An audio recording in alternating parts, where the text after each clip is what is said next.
Our statement is titled, "We cannot vote in favor of a motion to collapse government." Very simple. We didn't want to be sophisticated. We are not sophisticated.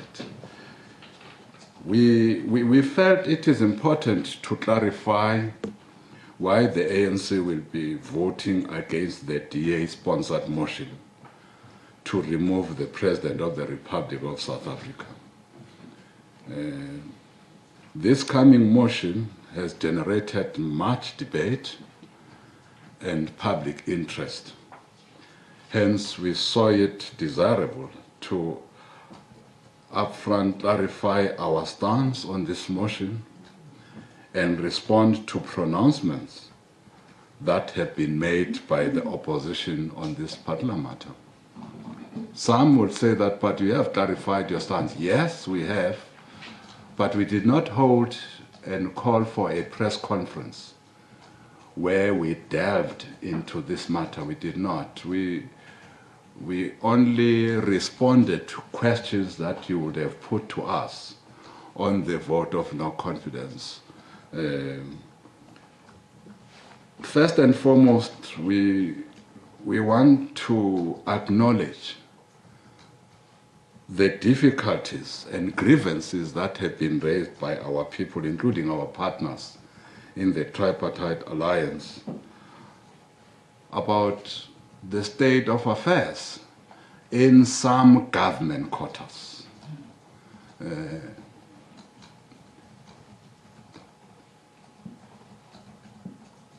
Indeed, amongst these that we are not blind to, which are deep-seated grievances that have been raised, relate to the reshuffle of cabinet that matters were raised on. In fact, it's the recent cabinet reshuffle, by the way, that has given rise to this motion that we are going to be attending to this coming Tuesday. The other issue that is in the public domain and we are not blind to is the country's downgrading to junk investment status. We are alive to these issues that affect many of our people, particularly the poorest of the poor. Indeed, the leaked emails regarding the notorious Gupta family's influence on government and state capture have been raised as serious and legitimate concerns. Then the unburdening report by the South African Council of Churches that the country has sight of, the No Room to Hide dossier by the Organization Undoing Tax Abuse, OUTA, the betrayal of the promise report by the State Capacity Research Project. As you will know, these are academics. And all these are centered around the public protector's state captures report. And all these reports and documents have rightly caused anxiety and displeasure in society. We acknowledge this. As the ANC, we share this discomfort and anger at these revelations, which are continuously unfolding in the public domain. The ANC Caucus shares the same aspirations of the people of South Africa. Concerned South Africans must know that they have an ally in the ANC Caucus. And indeed, they don't have an enemy. as the ANC, we intervened on the crisis affecting the South African Broadcasting Corporation, SABC, as you will know. It's common cause, resulting in the removal of the board and the appointment of an interim board. The interim board, as you will know, is working so well to ensure that stability and good governance is restored at the public broadcaster. We equally intervened, as you will also know, in ESCOM, resulting in the rescinding of the reappointment of the former Group Chief Executive Officer, Mr. Brian Molefe, after he had resigned following his involvement in allegations of state capture. Parliament is currently, as you will know, conducting an inquiry, or will soon commence. Steps are at an advanced stage into ESCOM, of which we are confident that the inquiry will result in those found of any wrongdoing being taken to task. Other portfolio committees, where allegations of wrongdoing have surfaced, have also been directed to leave no stone unturned in uncovering those responsible and proposing corrective measures, inclusive of recovering monies siphoned fraudulently from our state institutions, and indeed also referring some of those responsible to our criminal justice system for criminal proceedings. The ANC also raised its discomfort, as you will know, regarding the removal and replacement of former Finance Minister Nhlanhla Nene, which caused serious financial turbulence. The intervention of the ANC led to the appointment of the now former Finance Minister Pravin Gordhan. Though the recent cabinet reshuffle resulted in the removal of Gordhan, his replacement was a subject of intervention by the ANC after various media speculations, we don't know how wrong or right they were, that Mr. Brian Molefe, who is a subject of the public protester state of capture report, will be appointed a replacement. We are raising all these issues to indicate that indeed that the ANC has been responsive to these matters that are causing untold anxiety in the public domain. But we need to do more. Therefore, we fully agree that all matters of public concern and cause of distress to the South African society must be attended to as a matter of urgency. We are in agreement. Further investigations by all arms of state, including the judiciary, must be conducted to unearth how we got to where we are and who is responsible for us being where we are. This will be in keeping with the remedial action of the public protector in her report, The State of Capture. Those found guilty of wrongdoing must face consequences, including prosecution. Therefore, the immediate appointment of a judicial commission of inquiry is of extreme urgency.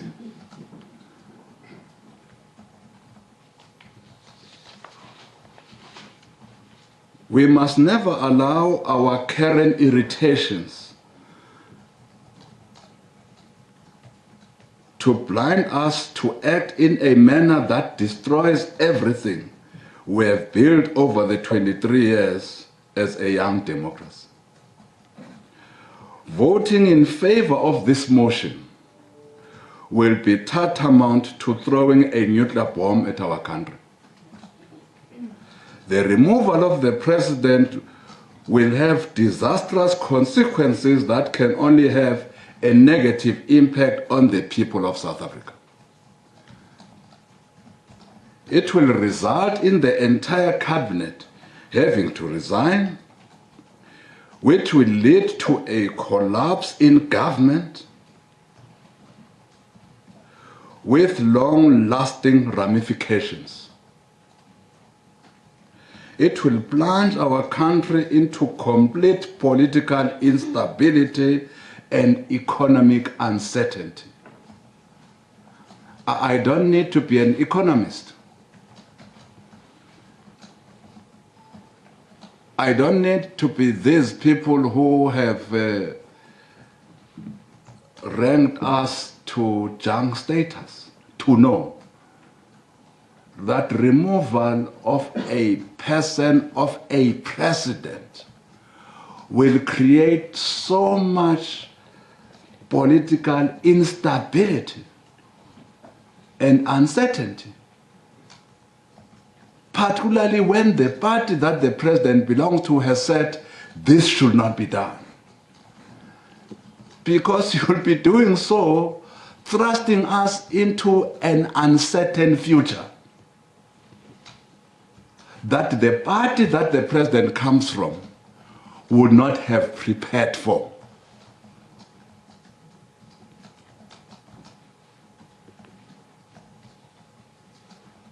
This will inadvertently negatively affect the poor and the working class the most, as they are dependent on government for their livelihoods. If we are saying we are now at a level of junk status, just imagine what will be the impact of this move in the economic environment. Our view is that it will just be negative.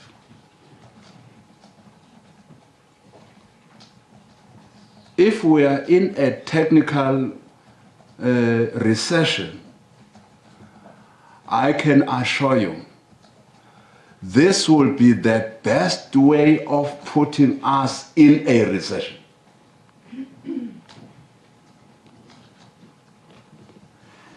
Instead of solving our problems, we will be doing more harm to our country and to our people. This will also set precedents where opposition parties can use parliament, provincial legislatures, and municipal councils and metros to remove a democratically elected government outside of general elections. And I don't believe that that's what South Africa wants, and that's what the majority of South Africans want. Therefore, the removal of the president in parliament is simply not in the best interest of our country. There are those that have emailed us thousands and thousands of emails. Many members of the ANC received thousands and thousands of emails, and they said we must act in the interest of the country. We are doing exactly that. Because doing anything different would be acting not in the interest of the country.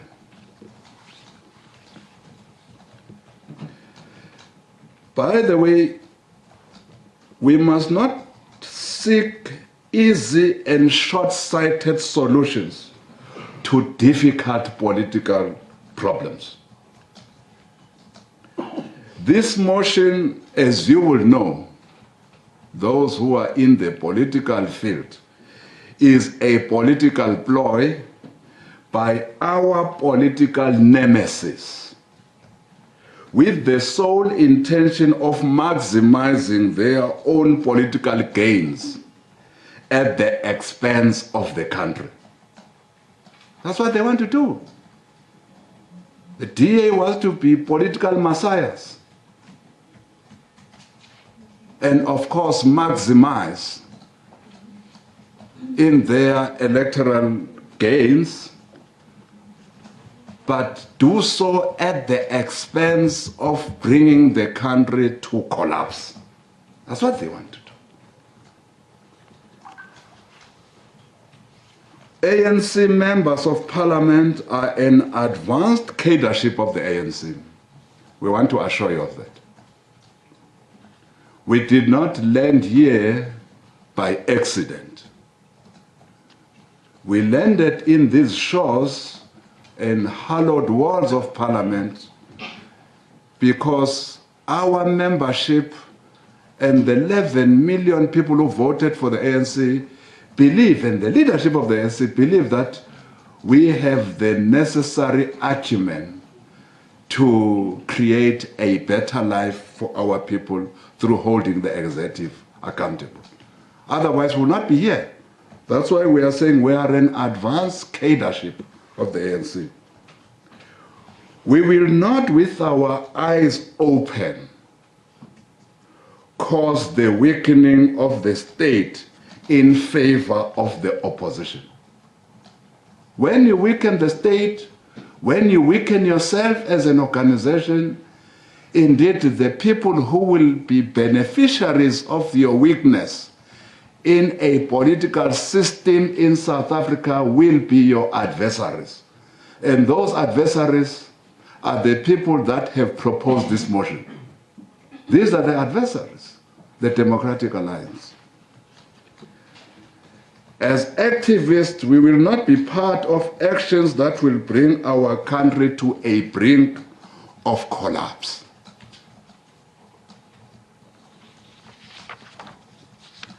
Our decision to vote against this motion must therefore not be seen as defending or protecting any individual. We didn't get into the struggle to protect any individuals. We got into the struggle to serve our people and our country. To this end, we are prepared to protect and defend our country from any misguided actions. We are protecting our country and our hard-won democracy. The claim that seeks to say that not voting with the opposition in this instance will be injudicious, very big English, is very much misguided. In fact, it would be injudicious for ANC MPs to vote with the opposition in collapsing our country. The opposite is true, in fact.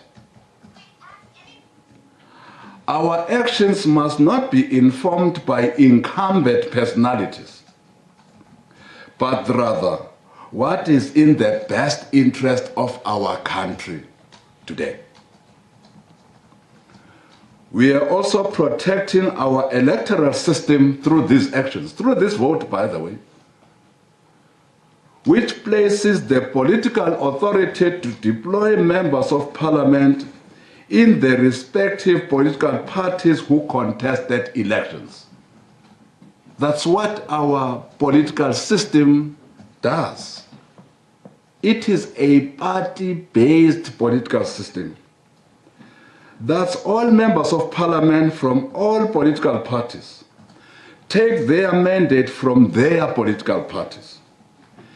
ANC MPs should not be expected to be different from this legal and well-established political norm since 1994. We are not different. In delivering the Constitutional Court judgment on whether the upcoming motion should be by secret ballot or not, Chief Justice Mogoeng said, I quote, "The appropriateness of a voting procedure for that motion is particularly important since our electoral system is structured in such a way that it is, broadly speaking, a party, but not a member of parliament that gets voted into parliament." That's the good judge saying. A political party virtually determines who goes to parliament and who is no longer allowed to represent it in parliament. I close quote. If you want to read further, you can. But this is amongst other things that the judge said.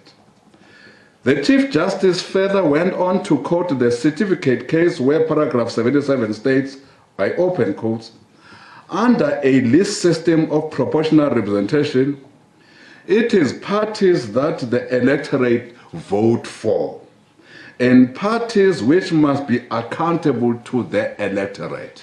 I close quote.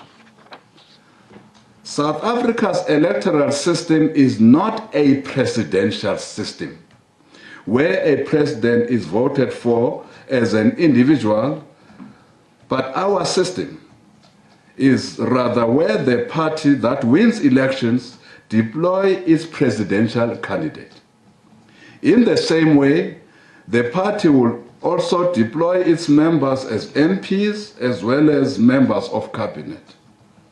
It is therefore unthinkable that members who are deployed by a party as its members of parliament would usurp the authority of the party that deployed them and remove another member deployed as a president at the behest of our political adversaries.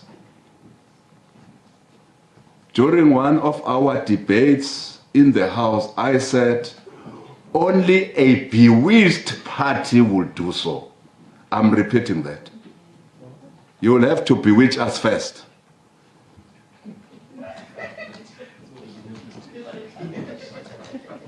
It is very hypocritical of the opposition to want ANC members of parliament to defy their party mandate when they do not allow such in their own parties.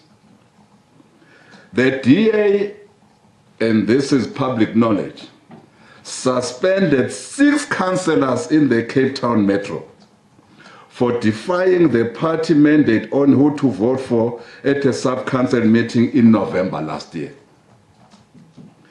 The DA makes their members of the provincial legislature in the Western Cape sign written allegiance to always follow the party mandate. They don't play.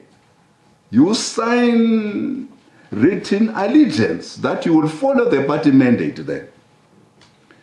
The EFF is instituting disciplinary action against its councillors who defied their party mandate in voting for the passing of the budget in Mogale City. While the DA in the same Mogale City forced their councillors to take lie detector tests to unearth a councillor who voted in favor of the removal of a DA mayor. Now, these are things that you know. We are not speaking lies here. The rumor that there are ANC members in our caucus who will vote in favor of this motion is nothing but wishful thinking on the part of the opposition. You know, I've seen and heard other party leaders who are saying there are about 60 members of the ANC who will be putting their vote in the positive bloc. We are saying there is no such. We will vote against this motion because it is a crude and populist attempt to unseat a popularly elected government by the opposition. This motion will be defeated irrespective of whether it is by open or secret ballot. ANC members of parliament can never be participants in the demise of their own government and their own organization. Siyabulela.